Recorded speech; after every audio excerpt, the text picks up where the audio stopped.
Today we are going to talk about fatty liver disease. There is a significant change in the paradigm of our understanding of fatty liver disease, both from physicians' perspective as well as from patients' understanding. Till about 20 years back, we used to think that fatty liver disease is a very benign disease and we will not bother about it. We now realize that it is not benign in all the cases, and a significant but definite number of patients would progress to more severe disease.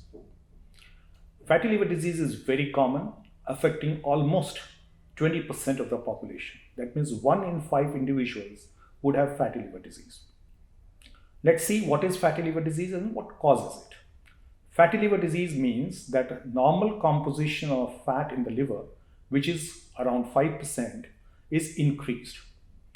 And fatty liver disease can be caused by alcohol, by viruses, by various drugs which are used to treat heart disease, psychiatric diseases, painkillers, and so on. Once you rule out these causes, then this fatty liver disease is called non-alcoholic fatty liver disease. This non-alcoholic fatty liver disease is often associated with other disorders like diabetes, obesity, hypertension, cholesterol abnormalities, and they together constitute what is well known as metabolic syndrome. So, if somebody has diabetes or hypertension, one should look for fatty liver disease.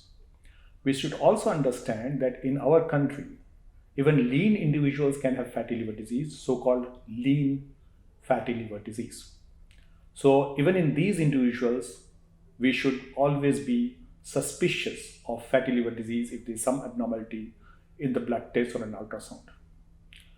Fatty liver disease often does not manifest and may be totally asymptomatic, and we may still suspect it when you get an abnormal liver function test or a diagnosis of fatty liver disease being suspected in ultrasound.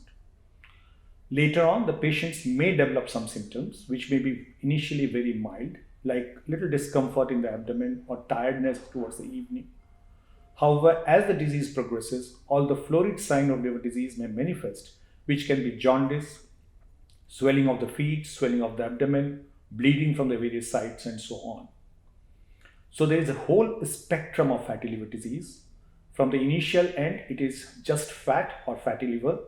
Then there is swelling of the liver cells, which is steatohepatitis. And then finally, there is disorganization of the liver, so-called cirrhosis of liver, with all its consequences, including and not limited to liver cancer.